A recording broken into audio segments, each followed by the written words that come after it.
Hello everybody! Welcome back to another episode of the KD Adventures.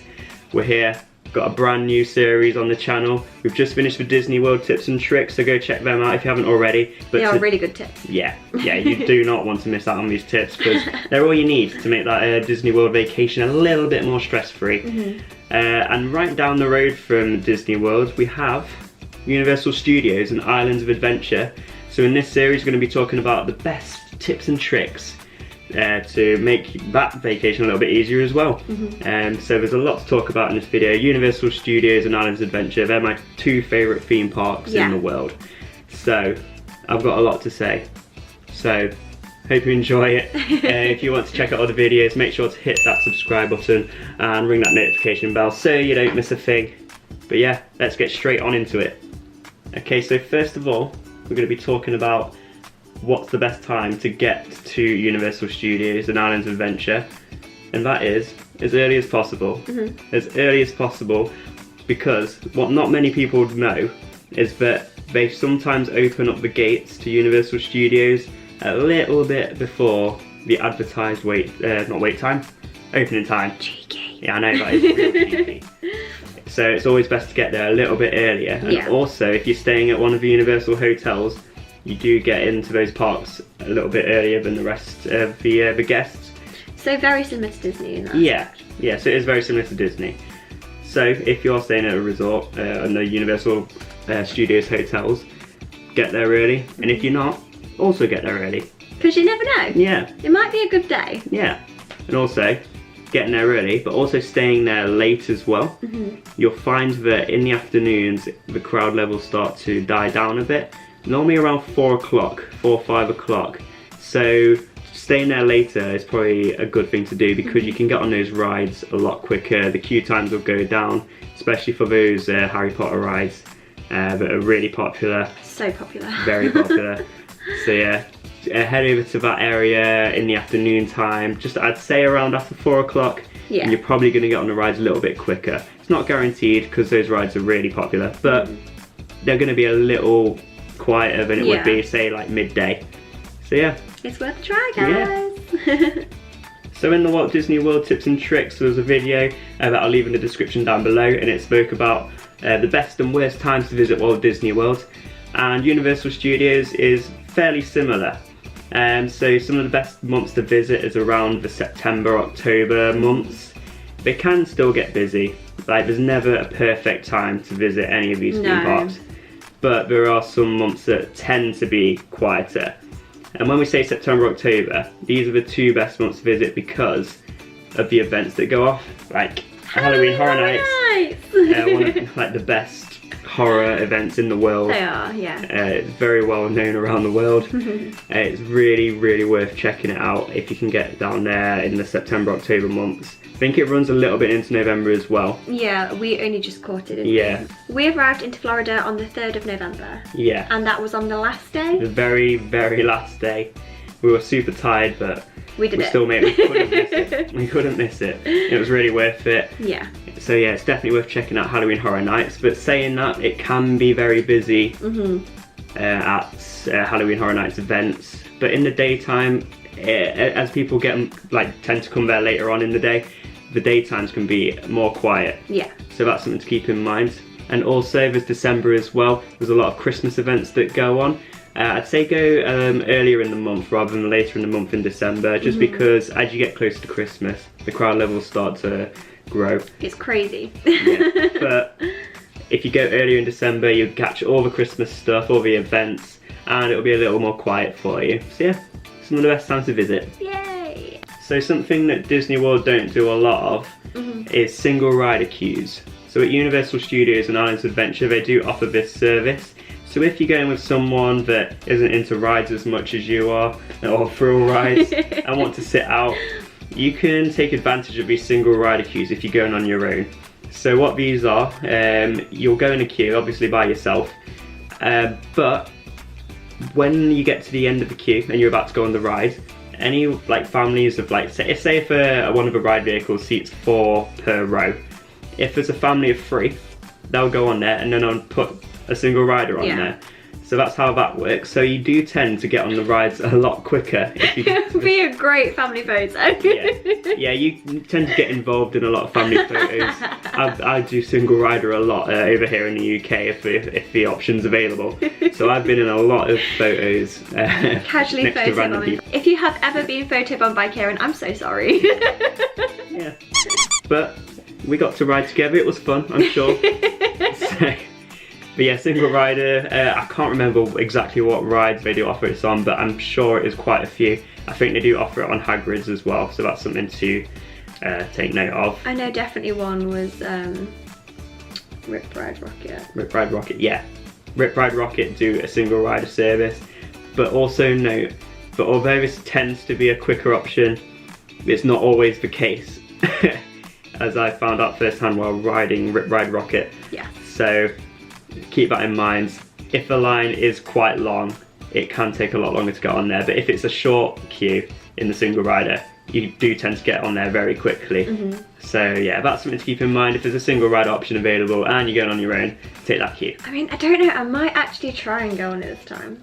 She is super scared of Rip Ride Rocket. I'm petrified. It's like one of my favourites. It's very rough, it's a very rough ride. It's so but scary. You've just got a bar across you, like what if I fall out? You won't. She won't fall out. Fatten me up, I'll be fine. I need everybody who is a Rip Ride Rocket fan to leave a comment below to let Jessie know just how safe she is in that ride vehicle. I'm not great with rides anyway, don't get me wrong, like I'm really not. I need the help of all roller coaster enthusiasts in the whole world. Let Jessie know in the description below, not description, in the comments below, just how good Rip Ride Rocket is and just how safe it is. If I do go on it through your encouragement, we'll try and film it. I don't know if you can film it. No. No. But we'll film me going on. We'll film you going on it. We'll film you going on it. And then my reaction after. Yeah.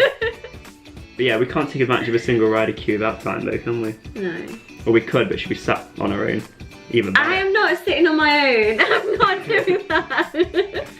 That is not going to happen. We'll see. No. No. No. But yeah, so yeah, take advantage of those single rider queues because you could get on those rides super quick. Yeah. Okay, so the Wizarding World of Harry Potter is probably the main attraction over at Universal Studios and Islands Adventure. Very, very, very popular. Very popular. For good reason, obviously. But there are tips to avoid the crowds throughout the day. We're going to try and cover them all. But the main one we're going to start with is try and avoid going there in the morning straight away.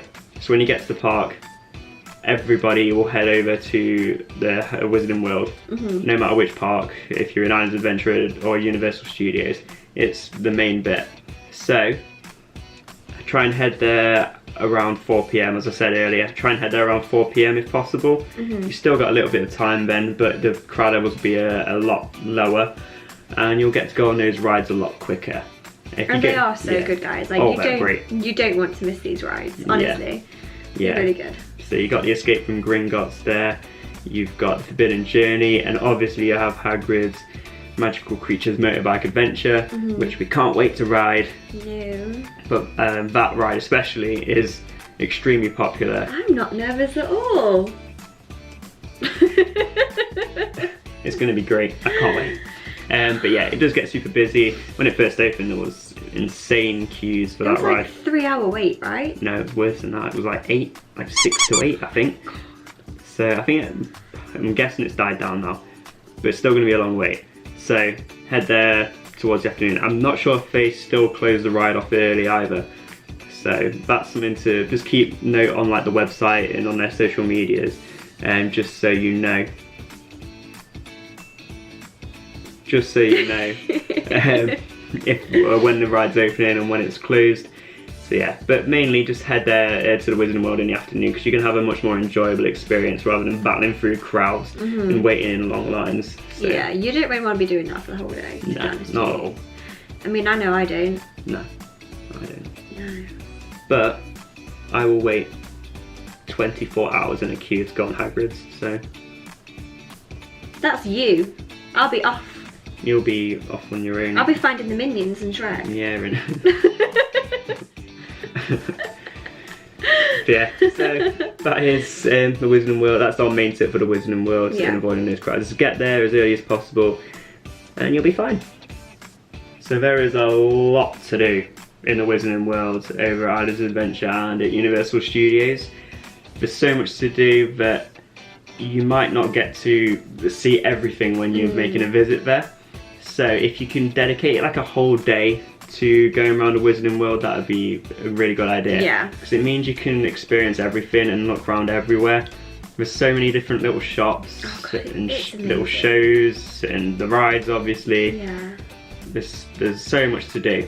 So take your time looking around the Wizarding World so you can experience everything. You've got the wizard, the one chooses the wizard experience, which is great. Something to check out. There's just so much to do there. There's so much. It's like a theme park in itself. We need to get one of the ones. Yeah, all the interactive ones. Yeah. We didn't do this last time. However, now that we have our Harry Potter room set up, we do need to get this. Yeah. So you have interactive ones, and as you go around the Wizarding World, there's little spots where you can use your wands and cast spells. It looks so cool. It's really good. It's really good. You can choose your own wand in the Ollivander shop. So that is definitely something to check out as well. There's so much to do. So as I said, take your time looking around the Wizarding World. Okay, so something you definitely need to do is try a Butterbeer. Yeah, you do need to try Butterbeer. They're so nice. They're really good. They're really good. They're so good. There's a lot of companies that try to like recreate Butterbeer, but there's nothing that like beats a real one. It's like authentic. Yeah, you know it's real. You know it's real. So yeah, try a Butterbeer when you go there. That's another thing. You need to take your time going around the Wizarding World. Just trying these little things like with different foods and in the different restaurants, and obviously trying a Butterbeer. And also, just going to let you in on a little secret tip. So there is a secret item on the menu at Three Broomsticks and I think the Hog's Head pub. There is a secret item on there and it is pumpkin fizz. So yeah, it won't be on the menu. You just have to ask for it. And yeah, let us know if you try it and let us know what you think in the comments below. So there's plenty of thrill rides at Universal Studios and Islands of Adventure. There's a lot more thrill rides than you get at Disney World. So many. Yeah, there's a lot like more roller coasters and more intense rides. But there are still rides that you can take your kids on there. So don't think that because you've got kids you can't go to Universal Studios. So you've got things like Shrek 4D. It's a nice little 4D show in like a big cinema. Yeah. Which is really fun. You also got Flight of the Hippogriff. It is a roller coaster, but it is a family coaster, so it's great. It is quite intense though. Kind of. It hurts your back. I think it's quite hurt your intense. back. Yeah. I found. Yeah. I almost lost my my bag on that. Yeah, you did. It was really close. I remember really well that. I mean, it unclipped and I was like, ah. I guess it's more of a family coaster for like older children. Like I wouldn't take like a 5-year-old on it. No, I wouldn't be. I'd say like 7. I'm sure the height requirements will show this, but it's not an intense coaster. It's a family coaster, so you can take your kids on there.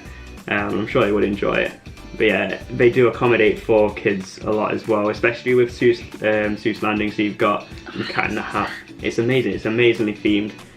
It just feels like you're literally in a Dr. Seuss book. Dr. Seuss book, yeah. Yeah. So as I said, they do accommodate for kids a lot.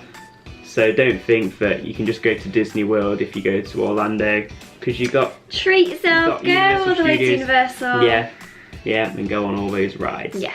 Another 2 rides that you can take kids on, but I wouldn't recommend going on because we don't personally like them ourselves, is Kong Skull Island and Fast and Furious.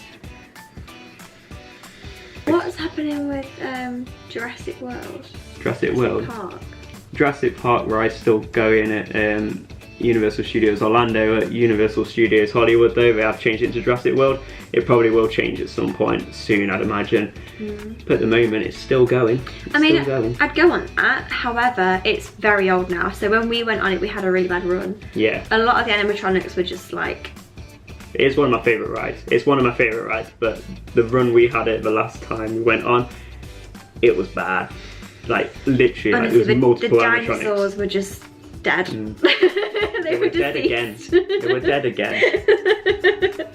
So yeah, but definitely go try that one out because that is a good ride. Yeah, and that's what I would say. You can take kids on there as well. Yeah. It's got like the one drop, but other than that, it's fine. It's a bit scary. Yeah. So it's not a massive walk between the two parks, so they're right next to each other.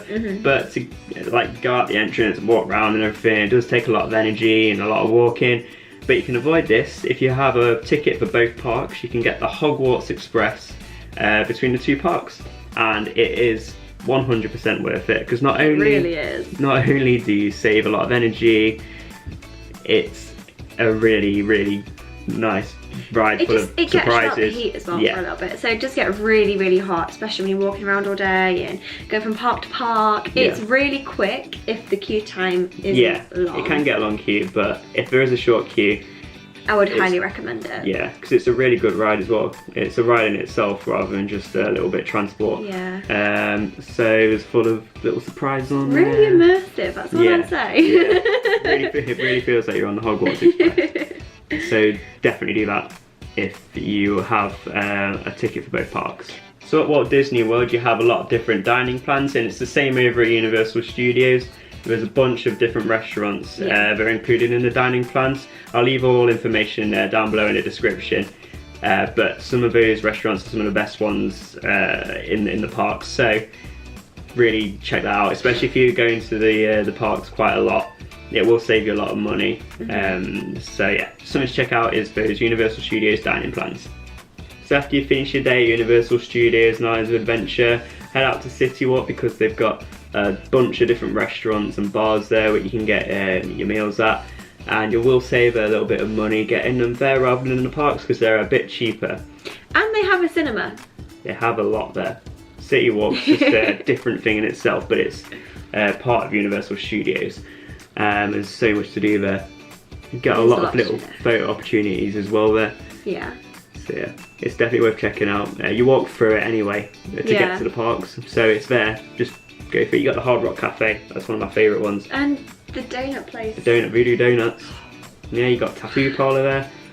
There's just so much to do. There's so much to do. You got the Bubblegum Shrimp one as well. Nice. Yeah, that's City Walk, so check that out. As I said, you'll save a lot of money in there rather than the parks. So not only can you meet characters at Walt Disney World, you can also meet characters at Universal Studios. They have a bunch of different characters. They really do. You can meet Shrek, you can meet Donkey, you can meet Scooby-Doo, you can meet the Simpsons, you can meet Doc Brown, my favourite. Yeah. You can meet like so many. A lot of people, to be fair. The Minions, the Trolls. And they do parades Hello too. Kitty. Yeah, we do parades as well. Dora the Explorer. Dora. Who else? Who else we got? Who else? There's a lot. So over in Universal Studios, you've got Springfield, and you can visit some of the famous places that's found in The Simpsons. So you can visit the Quickie Mart, and you can also visit Moe's Tavern as well, this Krusty Burger. But over at Moe's Tavern, you can actually have a real Duff beer. A real one. Mm. I mean, I couldn't because I wasn't 21 at the time, but I sure am this time. Oh, yeah. You can also get a Flaming Moe's as well. And I believe that's alcohol free, but it's really cool because they put dry ice in there and it makes it look like it's smoking, just like in the TV show.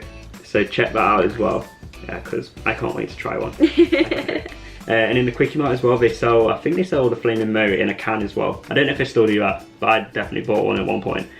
They do massive donuts in the Quickie Mart as well, and all the Simpsons merchandise. The big pink donut. Yeah, pins, all that stuff. So yeah, visit there. You also got the Krusty Burger as well. You've got the donut place, Lard Donuts. There's plenty to do. There's plenty to do in Springfield. It's also got the Simpsons ride as well. Also, is Springfield not the best place to wait for Halloween Horror Nights. Oh yeah, that's something, a little Halloween Horror Nights tip. A lot of people tend to go, if you have the holding areas for Halloween Horror Nights, so if you're already in the park before Halloween Horror Nights begins, you get put into a holding area, and there's different ones throughout the park. Some of the main houses tend to be at the front of the park, so like Stranger Things, Ghostbusters. But at the back of the park where Springfield is, you do have houses there as well. So if you're already in the park, one of the best places to go is in the holding area where Springfield is, because those houses there, you can get them done out of the way. Yeah. Oh, we did this so quickly, didn't we? So we was waiting for like... Straight away. How long was it waiting for? It Not for long. An hour or so. Yeah, and then we went straight into a house, and then we did... And then you go straight to another one because it's right next to it. Yeah. And then because everyone's gone to Stranger Things and Ghostbusters, yeah, because they're already gone to them, it gets quieter throughout the night, so you can get to go on them later on. Yeah. So yeah, that's one of the main tips for Halloween Horror Nights, is to go to that Springfield holding area to get on those into those houses first. Tips of Jessie. So the last tip of this video is probably one of the main ones, is to download the Universal Studios app on your phone, because you've got everything in your pocket. You've got the map, you've got the wait times for all the rides, you can just keep checking back on there. And also, if you're going to Volcano Bay, you can, if you download the app, you can link your Tapu Tapu, which is the little wristband that you get to scan. I can't say that with a straight face. Tapu Tapu. You can scan your Tapu Tapu at the restaurants and all the dining bits throughout the water park, and you can pay with it because it links straight to your app, so you don't have to keep going back to your locker to get your wallet out. You can just go straight into a restaurant and pay with your Tapu Tapu. We did this and it made our day so smooth. Oh yeah, yeah. So it's really good. I couldn't do that without the Tapu Tapu. Definitely not. Linking it to the app. Yeah. Because you'd just be going back and forth all day. Yeah. So yeah, we've got plenty of footage to come from Volcano Bay this year as well when we head out there. I'm going to be taking my GoPro with me, we're going to be filming some bits. I can't film on the rides, but I'm going to be showing you around the park and whatnot. So yeah, stay tuned for that.